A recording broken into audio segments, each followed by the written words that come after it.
Para sahabat, selamat datang kembali di channel saya, sahabat Anda, saya Profesor Dr. Insinyur Sawa Malau. Kali ini kita berbicara tentang penerapan teknologi biovlog. Pada video saya yang lalu, saya sudah jelaskan mengenai teknologi biovlog dan penerapannya pada ikan nila. Para sahabat yang lain meminta saya untuk menjelaskan penerapannya pada lele.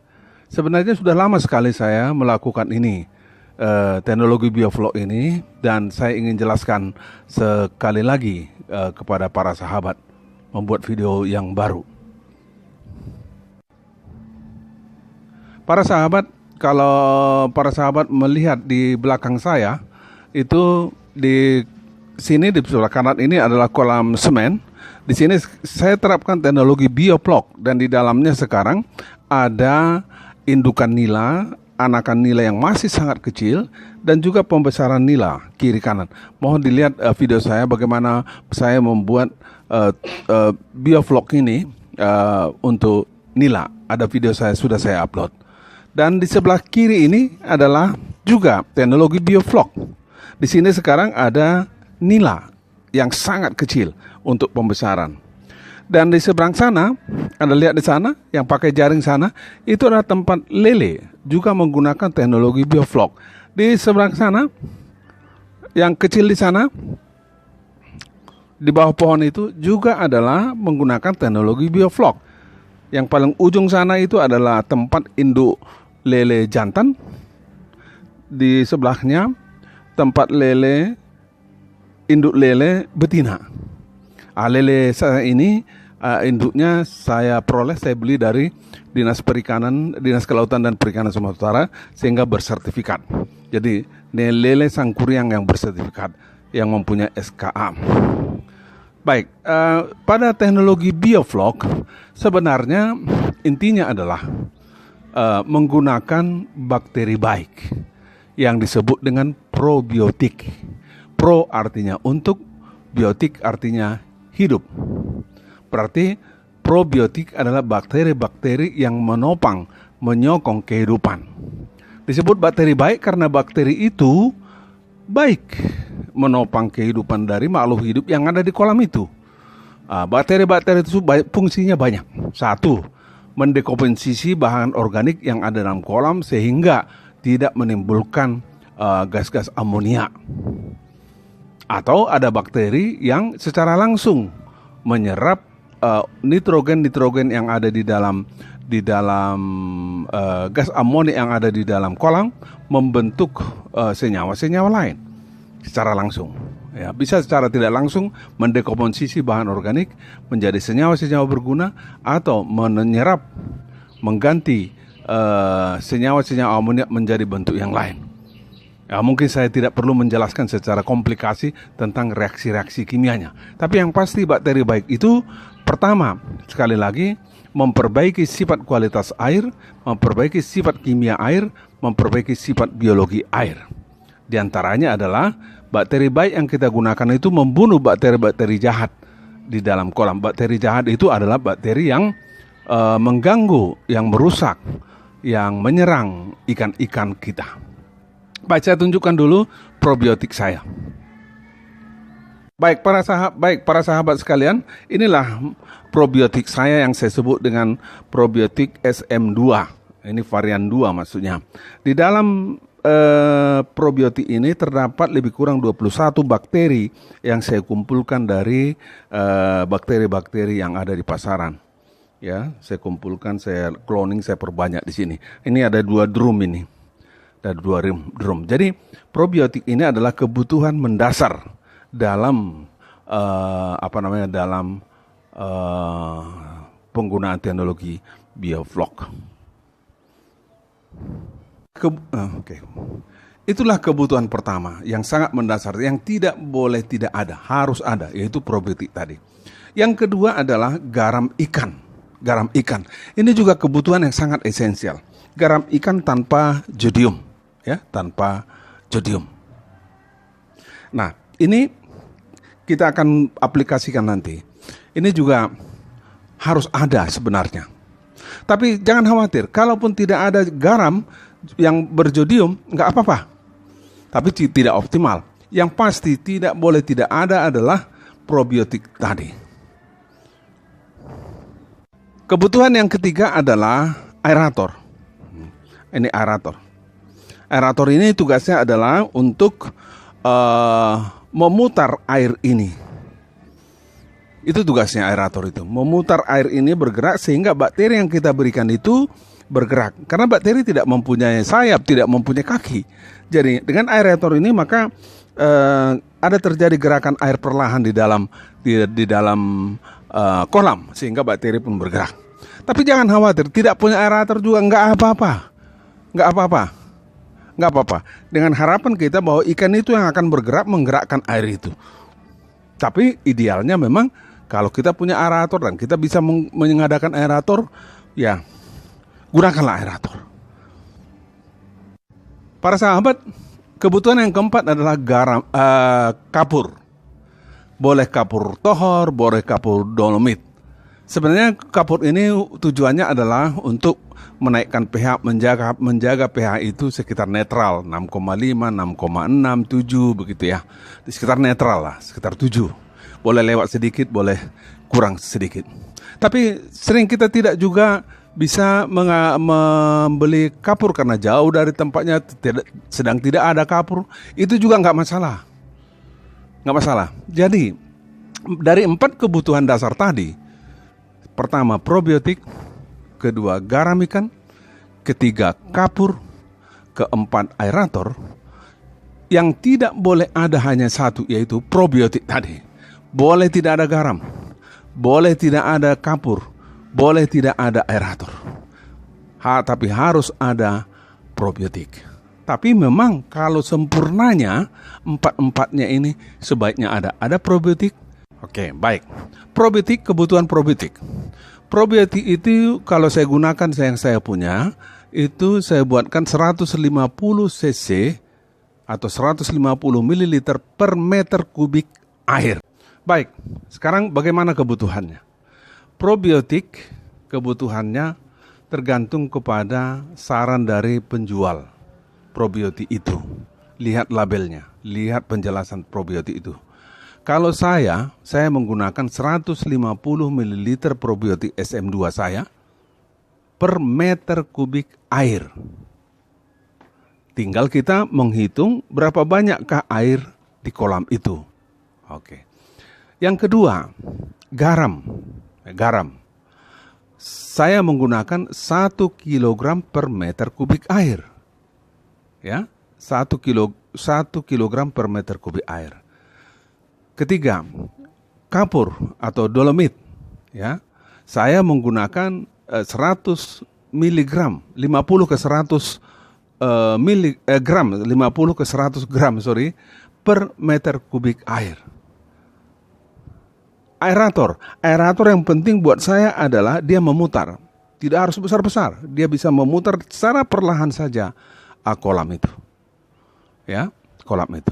Baik, saya akan berikut ini akan tunjukkan bagaimana penggunaannya. Tetapi yang pasti ada urutannya yang optimal menurut hemat saya.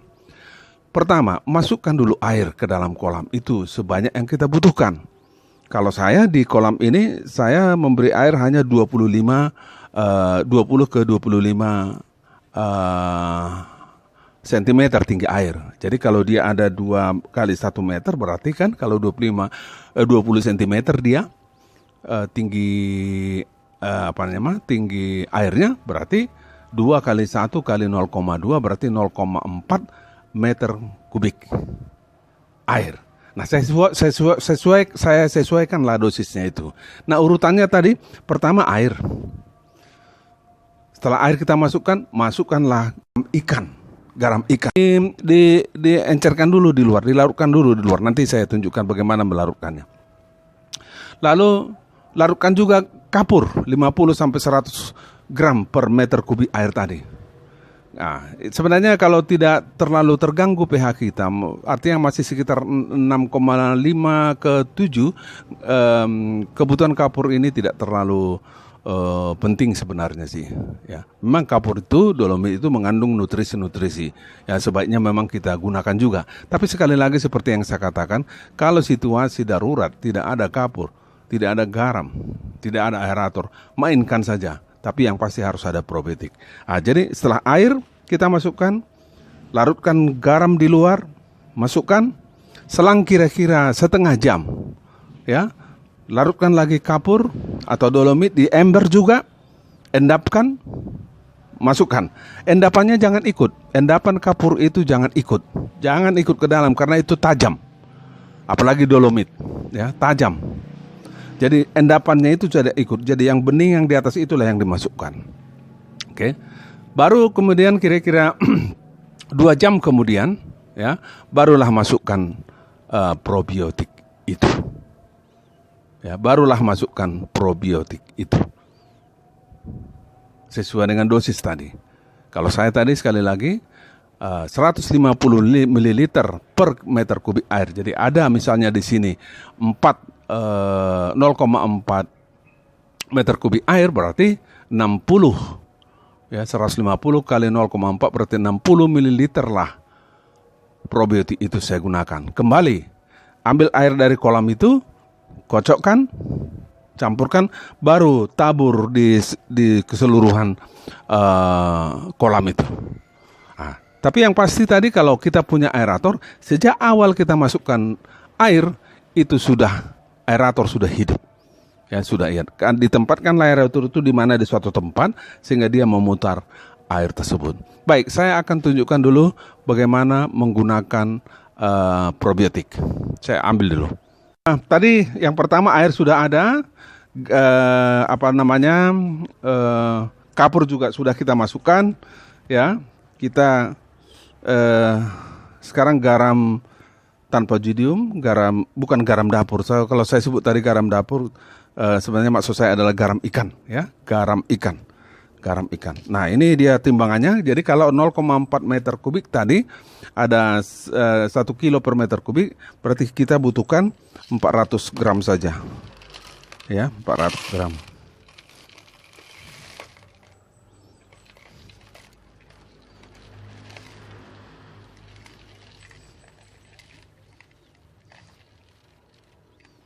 Ya, kita butuhkan hanya 400 gram saja.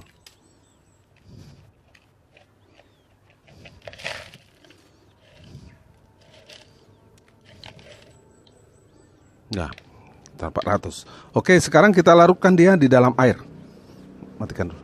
Inilah air yang saya ambil dari kolam yang sudah kita siapkan tadi. Sudah kita kasih garam, sudah kita kasih kapur. Nah, kita masukkan ke dalam, lalu kita larutkan dia. Sampai larut semua. Kita putar-putar sampai larut.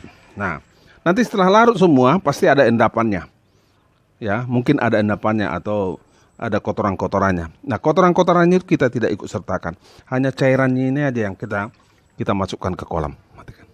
Oke, para sahabat. Nah, tadi kita katakan dosis dari probiotik itu adalah 150 ml per meter kubik air.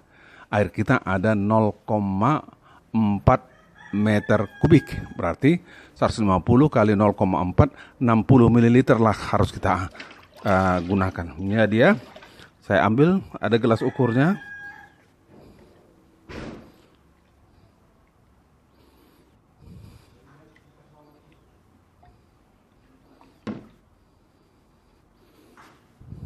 Oh, ini 70. Nah, ini dia para sahabat, 60 ml probiotik. Lalu kita masukkan ke dalam air tersebut yang sudah kita siapkan. Air ini saya ambil dari kolam tadi yang sudah berisi, ya, yang sudah berisi garam dan kapur. Lalu saya putar perlahan-lahan, nggak usah terlalu kencang, perlahan-lahan. Udah. Setelah ini bercampur, udah kita tinggal tabur dia, ya. Sedapat mungkin merata di dalam kolam tersebut. Jadi karena kolam kita kecil, mudah sekali untuk menaburnya, menyebarkannya di dalam kolam itu. Baik para sahabat, sudah kita masukkan semua ke dalam kolam itu. Nah, inilah hasilnya. Pada akhirnya setelah kapan kita masukkan ikan? Kita boleh masukkan ikan 4-7 hari setelah kita fermentasi, kita masukkan probiotik probiotik tersebut. 4-7 hari. Dalam 4-7 hari itu mungkin kolam ini belum hijau, tapi nggak apa-apa. Memang hijau betul dia itu sekitar 2 minggu. Ya, sekitar 2 minggu. Jadi menurut hemat saya kita nggak perlu menunggu sampai 2 minggu. Ya, 7 hari sudah. Kalau Anda sabar, oke, tunggu sampai 2 minggu, tapi kan kita diburu waktu. 7 hari, menurut pengalaman saya, 4-7 hari sudah boleh kita masukkan. Tetapi selalu saya menggunakan cara untuk mentest. Jadi saya ambil dulu airnya, saya masukkan ke ember, lalu saya ambil satu ikan, ya, saya masukkan satu ikan ke ember itu. Kalau dalam 1 hari ikan itu hidup di ember itu, berarti airnya itu aman. Jadi saya nggak masukkan langsung ke kolamnya karena akan menangkapnya sulit nanti kalau terjadi sesuatu. Boleh juga Anda coba satu masukkan, kalau mati dia mengambang, kalau hidup ya masukkan yang lain. Tapi yang saya lakukan adalah saya ambil air dari kolam itu, saya masukkan ke ember air itu, lalu saya ambil satu ikan, saya masukkan ke situ ikan itu. Ya, saya tunggu 1 hari. Hidup enggak? Tapi boleh juga sekali lagi Anda ambil satu ikan, masukkan ke kolam itu, tunggu 1 hari apakah hidup atau tidak. Jadi para sahabat, inilah semua kolam itu yang menggunakan teknologi bioflok itu. Jadi ini adalah lele sekarang di sini, ya, berukuran 9 cm, ya, lebih kurang di sini pembesaran berukuran 9 cm. Jadi hasilnya saya akan tunjukkan berikut ini. Ya, hasil yang pernah saya peroleh dalam menggunakan teknologi bioflok tersebut. Luar biasa hasilnya. Lihatlah lele yang saya panen karena menggunakan teknologi bioflok. Yang pertama, besar-besarnya lebih besar. Ikan itu lebih besar. Kedua, jarang mati ikan itu. Ketiga, sehat-sehat. Ya, sehat-sehat. Ya. Itu yang saya lihat. Jarang mati. Hampir tidak ada mati. Sehat-sehat. Kulitnya kelihatan sehat sekali. Ya, sehat sekali. Dan lebih cepat panen. Lebih cepat panen. Nah, para sahabat, tentu ketika kita memberikan makan lele tersebut, ya, lele tersebut, kita bisa membibis pakan lele itu. Kalau saya bibis pakan lele, pakan nila juga selalu saya bibis. Nah, teknik pembibisannya boleh Anda lihat di video saya yang lain. Tapi yang pasti, kalau kita tidak bibis pelet, itu berbahaya buat nila, berbahaya juga buat lele. Bisa menimbulkan kematian pada kedua ikan tersebut karena pelet itu mengembang di dalam perutnya, lalu bisa pecah ususnya. Jadi lihatlah bagaimana apa bahaya daripada pelet yang tidak dibibis. Lihatlah video-video saya yang lain.